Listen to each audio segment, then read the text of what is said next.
Édition 10, 10 minutes pour revenir sur les faits saillants de l'actualité, du lundi au vendredi, tous les matins et tous les soirs entre 10h et 10h10 sur la télévision nationale d'Haïti.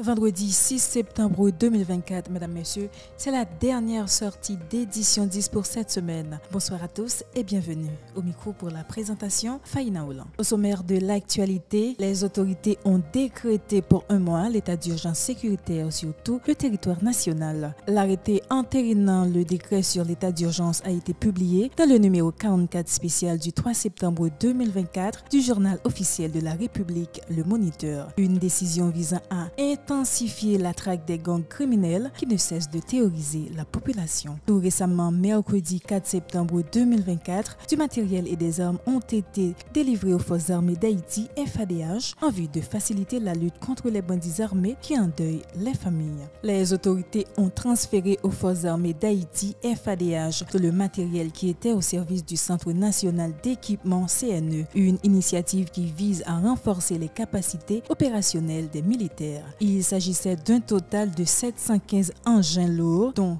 469 sont en panne, ce qui représente 65,6% de ces équipements. 163 engins sont en bon état, soit 22,7%, alors 57 d'entre eux ont été complètement détruits selon des chiffres fournis par les responsables. Le CNE disposait d'un personnel de 1084 employés et 74% étaient des hommes. Suite à la dissolution de cette structure, ces agents sont mobilisés vers d'autres institutions publiques, a promis le Premier ministre Gary Conille.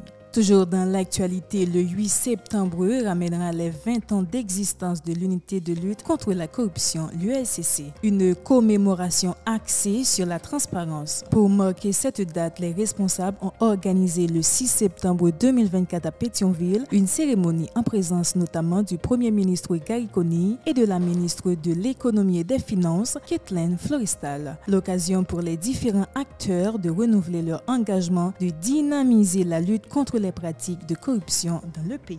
Suivez un extrait des déclarations du Premier ministre Gary Conille et du directeur général de l'USCC, Hans-Ludwig Joseph, au micro de Paki Sainte-Croix et Jean Fleury.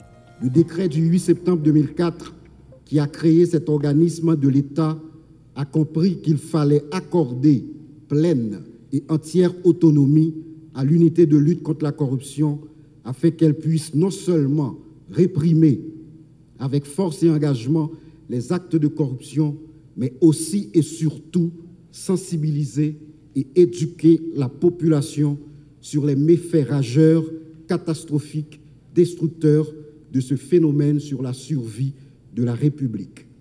Imaginez ce que nous pourrions accomplir si ces ressources servaient à construire des écoles, des hôpitaux, des routes.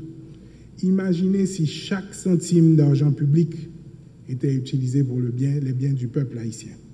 Imaginez ce que nous pourrions accomplir si ces ressources servaient à construire des écoles, des hôpitaux, des routes. Imaginez si chaque centime d'argent public était utilisé pour les biens du peuple haïtien.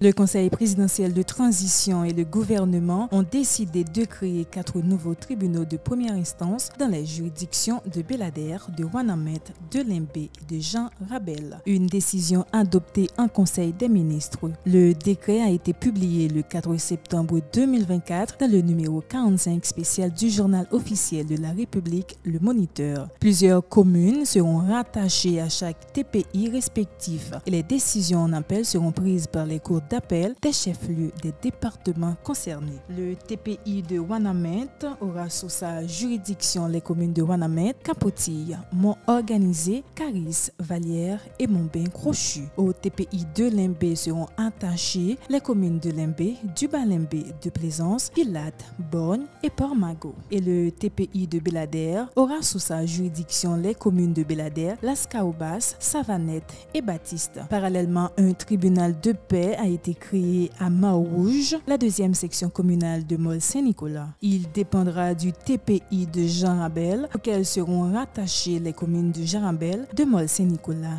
et de Baie-de-Haine. Le ministère de l'Éducation nationale et de la formation professionnelle, à travers la direction de la formation et du perfectionnement, a clôturé le 6 septembre 2024 l'atelier de relecture et de validation de 3 outils consacrés à la formation initiale continue pour le personnel de l'encadrement du système éducatif. Une activité qui s'est déroulée pendant 4 jours à Pétionville. Les responsables se sont félicités du bon déroulement des travaux, indiquant que cet atelier représente un vecteur important dans le cadre des efforts consentis pour renforcer le système éducatif. Fernand Delphin et Fleury Jean nous présentent un extrait.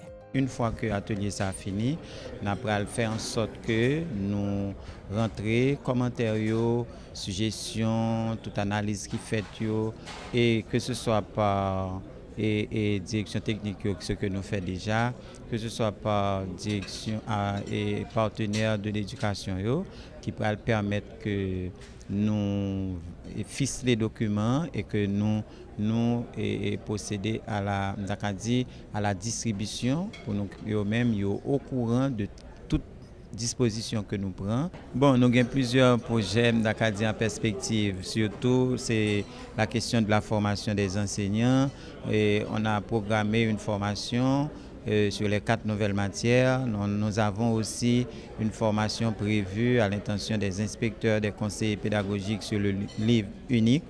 Que c'est un livre qui était initié depuis l'année dernière, même et année ça, ministre Antoine mettait en pile accent sur question formation, météo, formation et personnel encadrement, une façon pour élèves justement capables jeunes un meilleur accompagnement côté enseignant. Dernière information, des résidents de Kinskov situés au sud-est de Port-au-Prince appellent à l'intervention urgente du gouvernement central en vue d'améliorer l'état des infrastructures routières dans la commune. Les routes sont en piteux état et la situation ne cesse de se dégrader en cette saison des pluies, déplorent ses habitants. Ils éprouvent de sérieuses difficultés à assurer le transport de leurs produits agricoles vers les marchés publics de la capitale. À tout cela s'ajoute l'embarras pour évacuer les patients vers les centres hospitaliers, toujours en raison de l'état lamentable des voies routières. Rodney d'Orléans et Théodore Danius ont effectué un état des lieux à Kinskov. Suivez un extrait.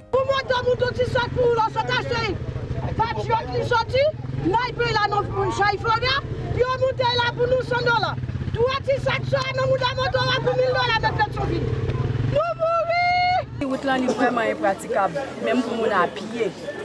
Pour moto, machine même c'est pas parler. C'est-à-dire qu'il y a une situation qui est très difficile. Ça cause un peu de monde qui mourir à cause de route là qui bagarre pour aller à l'hôpital. Nombre de temps ils ont été pour vivre malheureusement, ils n'ont pas qu'à aller à cause de problème route là, ça vient parce que nous passer sur.